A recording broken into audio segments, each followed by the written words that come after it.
Tacrıbalı, bilimdүү биздин жетекчилер барып атат. Президенттин өкүлү болуп, мамлекеттин өкүлү болуп, инвестиция тартуу боюнча, экономика тартуу боюнча көп суроо болду. Мен өзүм сунушум аппарат президентке да бердим эле, депутаттардын арасында талкууга салдым эле. Урматтуу Болот Исакович, Канадада ошондой тажрыйба бар. Жана Рамантурунда Түштүк Кореяда тажрыйба бар. Бизге окшогон кичинекей мамлекетке мүмкүн тышкы иштер министрлиги жана инвестицияны тартуу министрлиги же тышкы соода министрлиги деп ошондой министрликке өтсөк болот. Толук укук берип, экономика министрлиги менен сүйлөшүп, Азиз Маматович, урматтуу министрибизге да айта барсаңыз, ошону иштеп чыкса болот. Болот Исакович, Канадада ошондой тажрыйба бар, көп жылдан бери барганда жакшылап карасаңыз болот. Түштүк Кореяда да бар, жана Рамантурунда. Ошондо эми биздики классикалык вариантта тышкы иштер министрлиги болуп атат да. Андан кийин тышкы иштер министрлигин жылдан жылга кыйнай беребиз. Экономика боюнча кеңешчини эмне үчүн жибербейсиңер, тышкы соода өкүлчүлүгүн эмне үчүн ачпайсыңар, эмне үчүн баягы дипломатиялык кол тийбестик алып бербейсиңер тышкы иштер министрлигинен деп эле кыйнай беребиз. Анда тышкы иштер жана инвестицияны тартуу министрлиги деп өтсөк болот. Же тышкы иштер, тышкы соода министрлиги деп дүйнөлүк тажрыйбада кээ бир мамлекеттерде, өнүккөн мамлекеттерде көп андай өтүп, инвестицияны тартуу боюнча жана тышкы соода укуктарын толугу менен тышкы иштер министрлигине берсек болот. Себеби дегенде биздин соода өкүлчүлүгүн ачып коелу көп мамлекеттерге. Аларга эгерде баягы кол тийбестик, эгер дипломатиялык иммунитет берилбесе, жана миграция өкүлдөрү да кээ бир жерде кыйналып калып атпайбы? Алар кантип иштешет? Иштебейт. Может, Орусияда, Казакстанда бир тууган мамлекеттер иштеши мүмкүн. Алыс мамлекеттер Азиз Маматович иштей албайт, билесиздер. Ушуну карап койсоңуздар. Орусия боюнча бир жакшы чечим кабыл алынды. Экс-министрибиз, коомдук ишмер, саясатчы, тышкы саясатта да сыккан тышкы иштер министрибиз Аликбек Ишенкулович баратат. Сизге ийгилик каалайбыз, Аликбек Ишенкулович.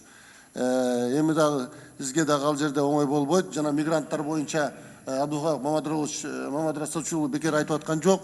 Болот Исакович көп иштерди жасады. Сахалинден баштап тиги Москвага чейин бардыгын кыдырып чыгып бардыгы менен иштеди. Канцеляриялар ачылды, консулдуктар ачылып атат, ардактуу консулдуктар ачкан аракеттер болду. Эми ал жерде жалпы эле баягы саясий деңгээлде чечиле турган көп маселелер бар го деп ойлойм. Мен ошон үчүн сиздин барып атканыңызда кубанып атам. Себеби дегенде бул жанагы жалаң эле дипломаттар барсын деп атабыз. Бирок Орусияга, Казакстанга, Өзбекстанга мүмкүн биздин дасыккан дипломатиялык билимден башка дагы коомдо саясатта өзүнүн орду болгон Аликбек Ишенкуловичке окшогон жетекчилер барса эффективдүү иш болорунда мен күмөнүм жок. Себеби дегенде могу баягы тааныштар керек, мурунку эскен байланыштар керек, чоң саясий деңгээлде иштеп чечилиш керек да маселелерчи. Америка боюнча Болот Исакович, сизге ийгилик. Эми Болот Исакович, сиз Европада, Германияда элчи болуп, Европада мамлекеттердин жартысына элчи болдуңуз. Москвада элчи болуп, Скандинавиядан баштап бардыгына элчи болдуңуз.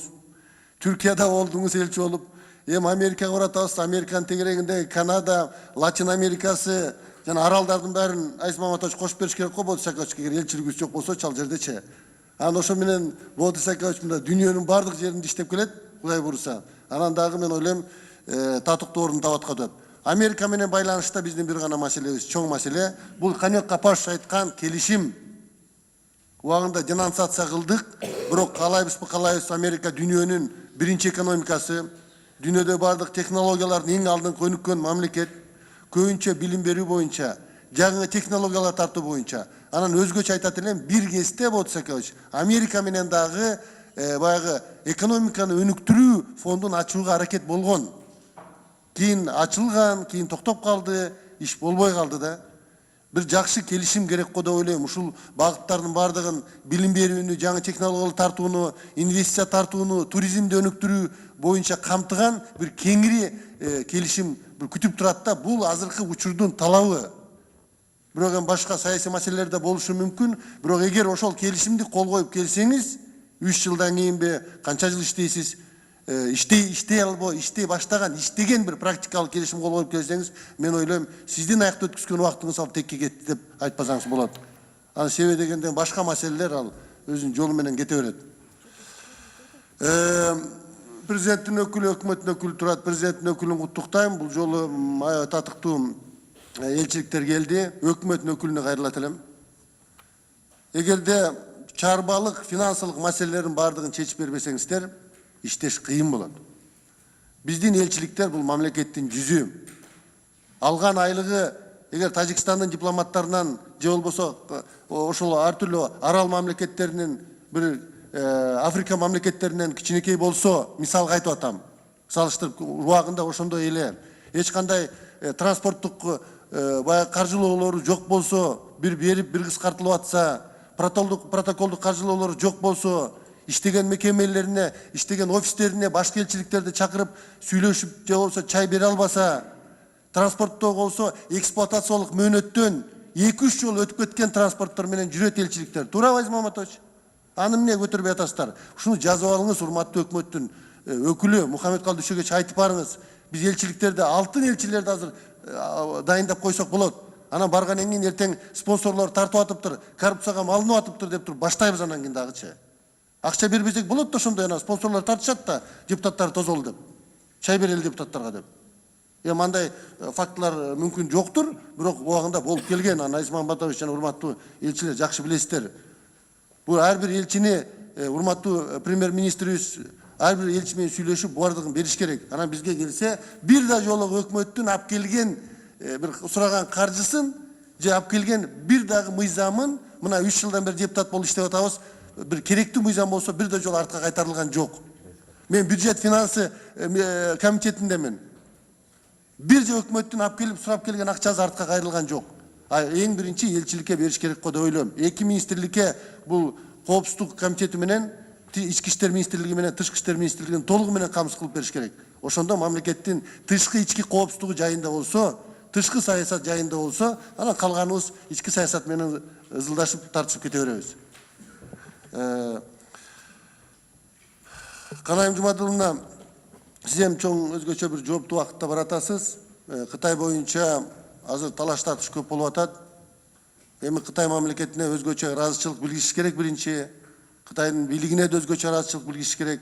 Азыр жалпы 4,5 миллиард, 4 миллиардтан ашык кредитибиз болсо, ошонун 44% Кытай мамлекетинен келген. Туурабы, Канайым Жумадыловна? Урматтуу Алик Бекшенкулович, Болот Исакович, ошол чоң мамлекеттерден, Америкадан, Россиядан дагы инвестиция тартуу боюнча өзгөчө көңүл бурасыздарга да ойлойм.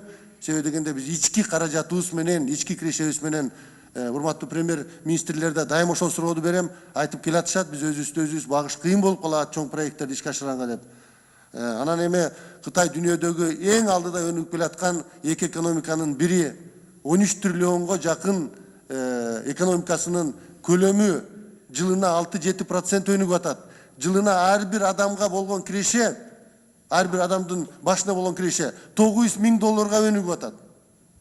Жаныбызда бир тышкы инвестиция боюнча, тышкы соода боюнча бир чоң океан жатат. Аны ошондуктан Кытай менен болгон мамилеге өзгөчө кылдаттык менен мамиле кылыш керек. Урматтуу президентибиз Сооронбай Шарипович өзүнүн оюн айтты. Биринчи вице-премьер-министр да айтты. Ал жерден да премьер-министр али сөзүн уга элекпиз премьер-министрден. Бороновдун гана сөзүн уктук. Бирок чындыгында биринчи бул сөздү тышкы иштер министрлиги, андан кийин миграция министрлиги күнүгө бериш керек эле пресс-конференция. Өкмөт айтыш керек эле, андан кийин президентибиз айтыш керек эле. Президентибизди эл нарына салып берип коюп, андан кийин биринчи вице-премьер айтып атат, тышкы иштер министрлиги өзүнүн оюн айтып элек. Анан баарыбыз айтып атабыз, ой, мына Кытайларга каршы митинг болуп атат деп. Эл менен иштеш керек да. Элге түшүндүрсөк, андан кийин эчтеке болбойт да. Аны өзү менен кетет да. Бул тышкы саясатка Кыргыз Кытай мамилесине өзгөчө кылдаттык менен мамиле кылыш керек деп ойлойм. Канайым Жумадыловна, эми муну өзгөчө өзүңүз колго аласызга деп ойлойм.